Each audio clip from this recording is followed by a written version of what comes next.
পুলিশের বাসটি ভাঙা হচ্ছে নাকি? পুলিশের বাসটি ভেঙে ফেলেছে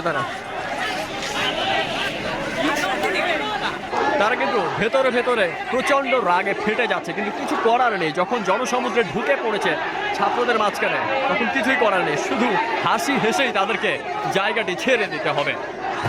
রাজপথে আন্দোলন, কোটা বিরোধী আন্দোলনের যে ঝাঁজ ছড়িয়ে পড়েছে তা আসলে কোনো ক্রমেই থামবার নয়, যদি এর সঠিক সমাধান না হয়।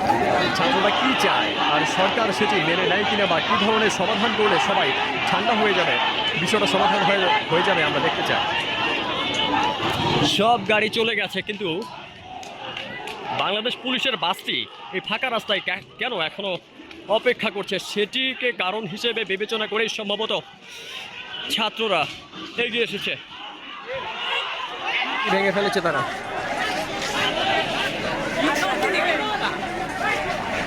পুলিশের বাস ভাঙা হয়েছে, এই মুহূর্তে চোখের সামনে ঘটনাটি ঘটে গেল।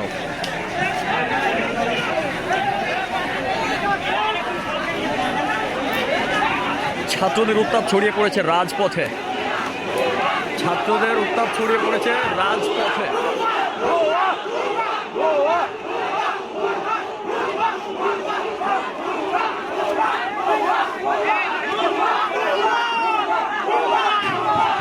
ভেতরে পুলিশ সদস্যরা অবস্থান করছেন, তারা কিন্তু গাড়ির দরজা খুলে নামছেন না, তাদেরকে নিয়ন্ত্রণে নিয়েছে রাজপথের ছাত্ররা। দেখা যাক কি হয়। কেন উত্তাপ ছড়িয়েছে এই মুহূর্তে? এসএসএফ এর বাসটি রাজপথ ছেড়ে যাবার চেষ্টা করছে। দেখি ছাত্রদের ভেতর থেকে বাসটি চলে যাবার চেষ্টা করে কতদূর যেতে পারে।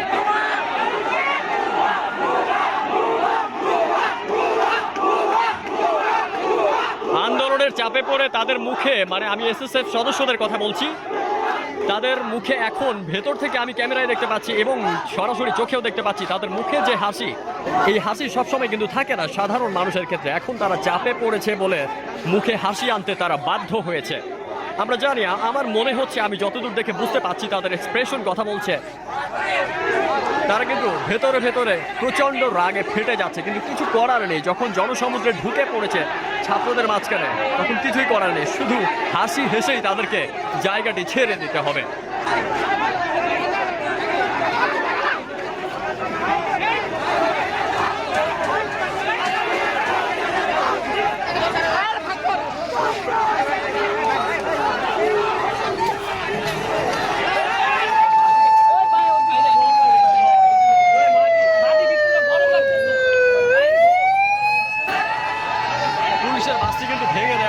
পুলিশের বাসটি ভেঙে দেওয়া হয়েছে, গ্লাসগুলো ভেঙে দেওয়া হয়েছে। এই মুহূর্তে ফাঁকা রাস্তা থেকে এসএসএফ স্পেশাল সিকিউরিটি ফোর্স পুলিশের বাসটি প্রস্থান করেছে। ছাত্রদের উত্তাপে আসলে এখানে টিকে থাকা মুশকিল। যে জনসমুদ্র যে মিছিল শুরু হয়েছে, তাতে ছাত্রদের কোটা বিরোধী আন্দোলনের উত্তাপে যে কোনো মানুষের পক্ষেই টিকে থাকা মুশকিল। যারা কোটার পক্ষে, তারা কিন্তু পালিয়েছে, রাস্তা ছেড়ে তারা কিন্তু পালিয়েছে।